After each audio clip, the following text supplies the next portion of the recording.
Let's go to number 6.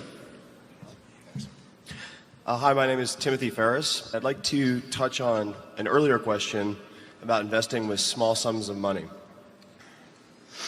I'd like to ask both of you, if you were 30 years old again and had your first $1,000,000 in the bank, how would you invest it, assuming you're not a full-time investor, you have another full-time job, you can cover your expenses with other savings for about 18 months, no dependents, and it'd be really helpful for my students, for myself and others here, if you could be as specific as possible about asset classes, percentages, whatever you're willing to offer.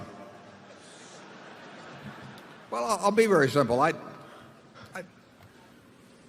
Under the conditions you name, I'd probably have it all in a very low-cost index fund. And it'd probably be, might be Vanguard. Somebody I knew was reliable, somebody where the cost was low.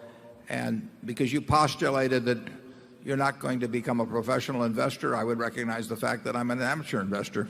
And I would feel that unless bought during a strong bull market, which this hasn't been, I would feel that was going to outperform to a degree bonds under current conditions over a long period of time, and then I'd forget it and go back to work. Charlie?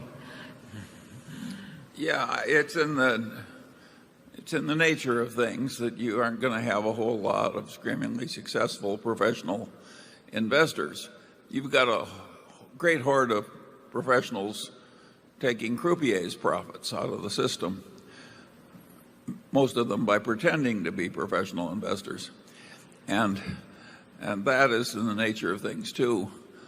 But if you don't have any rational prospects of being a very skilled professional investor, well, of course you should compromise on some simple thing like an index fund.